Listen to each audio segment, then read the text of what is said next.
شهر عظيم قد تسامى قدره وعلى رباه تنزل القرآن.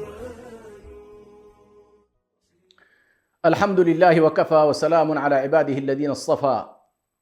نسأل الله سبحانه وتعالى أن يتقبل منا الصيام والقيام، وأن يجعلنا في هذا الشهر من المقبولين، وأن يجعلنا في العشر الأواخر من السابقين، وأن يجعلنا ممن أدرك بإذن الله أو يدرك في هذا الشهر المبارك القبول ويدرك ليلة القدر. ندلف بإذن الله سبحانه وتعالى اليوم عن قضية مهمة جدا في مسألة الصيام وفي مسألة شهر رمضان، وهو مركزية النوافل في هذا الشهر.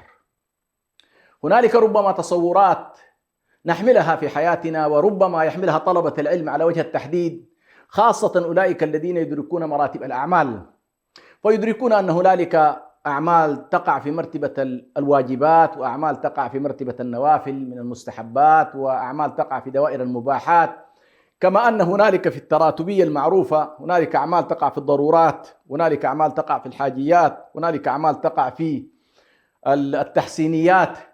فبعض الناس وأيضا في الأعمال نفسها، فإن الأعمال أيضا هنالك ما هو لازم، بمعنى أن فائدة العمل تعود على الشخص، وهنالك أعمال تعود على سائر البشر وتعود على الآخرين. وهنالك بعض القواعد التي ربما تفوت على بعض الناس، حيث يحاول مثلا أن يتصور بأن الفاضل هو فاضل في كل وقت وفي كل حين، وأن المفضول هو مفضول في كل وقت وفي كل حين، ولكن ننسى بأن المفضول أحيانا قد يكون فاضل في بعض الأوقات، والفاضل قد يكون مفضولا في بعض الأوقات.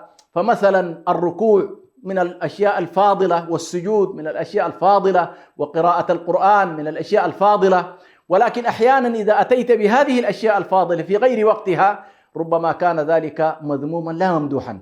فمثلا قراءة القرآن مهمة ومحببة، ولكن إن قرأت في الركوع لم تكن قد أتيت بالسنة، وإذا قرأت القرآن في السجود ما أتيت بالسنة. فالأفضل في السجود مثلا أن تسبح الله وتمجد الله وتثني على الله وتسأل الله، حتى لدرجة أن الأحناف مثلا كانوا يكرهون دعاء المسألة في السجود والركوع، فكانوا دائما يقولوا الركوع والسجود وتمجيد لله، هو دعاء ذكر لا دعاء مسألة، لا دعاء مسألة. فنحن هنا في مراتب الأعمال أريد فقط أن أنبه إلى مركزية النوافل في شهر رمضان. يعني إذا كانت هنالك موضوع النوافل أحيانا نحاول فعلا أن نعمل فيه بعض القواعد، اللي هو قواعد تقديم الفرائض وقواعد تقديم الضروريات وكذا، ومثل قاعدة مثلا أن نوافل الأعمال نوافل العلم أفضل من نوافل التعبد، إلا أن رمضان يجب أن تكون له خصوصيته لخصوصية الزمان. فأنت في شهر رمضان يجب أو يفترض ويفضل أن يكون الإنسان منقطعا لله سبحانه وتعالى خلوة، يعني ذكرا في خلواته، وذكر وتلاوة للقرآن، والخلوة مع الله، والتفكر والوقوف مع النفس في محاسبتها والرقابة. لأنه سئل أحد العلماء ذات يوم، طلبوا منه محاضرة علمية، فقالوا له يا شيخ نريد منك محاضرة في رمضان. فقالوا هو كان في الحرم، قال والله أنا في رمضان لا أعطي الدروس، بل أحاول أن أتفرق لنفسي ولربي. فقالوا له يا شيخ نوافل العلم مقدمة على نوافل الأعمال. فسبحان الله هذا فقيه. قال من لم يكن في نفسه أصلا عنده القدرة على أن يقدم، أو إن لم يكن أصلا قد ملأ نفسه بالأعمال وملأ نفسه بالتعبد وأعطى نفسه الشحنات الكافية، لا يستطيع أن يكون نفعه متعدي للآخرين. فهو كأنما يريد أن يقول نعم القاعدة صحيحة، نوافل العلم أفضل من نوافل العمل والتعبد، ولكن في بعض الأوقات يكون الداعية ويكون المعلم ويكون المربي ويكون صاحب البيت ويكون عموم الناس بحاجة إلى أنهم يشحنون أنفسهم شحنات إيمانية ويتعرضون لنفحات الله في التعبد في هذا الشهر أكثر مما يذهبون إلى نوافل العلم.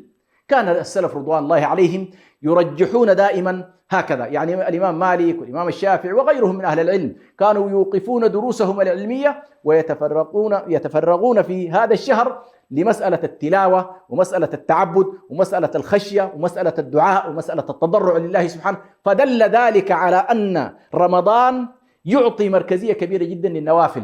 وعندما نقول مركزية النوافل معنى ذلك الانتقال من دوائر الاكتفاء بالفرائض فقط وكأنما تاجر يقول والله بس أسقط ما علي، إلى دوائر المحبة اللي هو التي تنقلك إلى المحبة إيش هي؟ النوافل.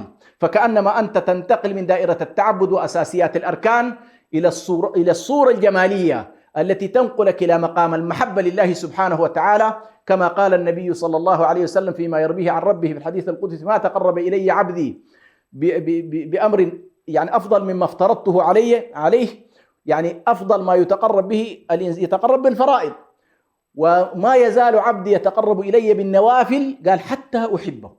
فكأنما مرتبة المحبة تأتي من خلال كثرة النوافل. أيضا النوافل هي ساحات الامتياز العملي يوم القيامة.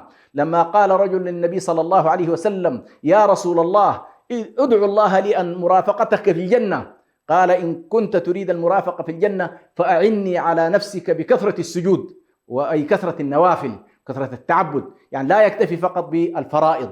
وكذلك بالنسبة للمقامات الأخروية والارتقاء يكون بنوافل القرآن مثلا: اقرأ وارتقي، فأنت بالنوافل تتقرب إلى الله حبا، وأنت بالنوافل تنال الامتيازات والمقامات ومجاورة النبي صلى الله عليه وسلم، وأنت بالنوافل ترتقي في المقامات العليا، وأنت بالنوافل أيضا تنال رضوان الله سبحانه وتعالى، وأنت بالنوافل تغطي ما حصل لك من عجز في فرائضك. ففي الصلوات مثلا كلما أكثرت من النوافل كمل لك ما نقص من الصلاة، كلما نقص من الصيام كمل لك بالنوافل من الصيام، وهكذا.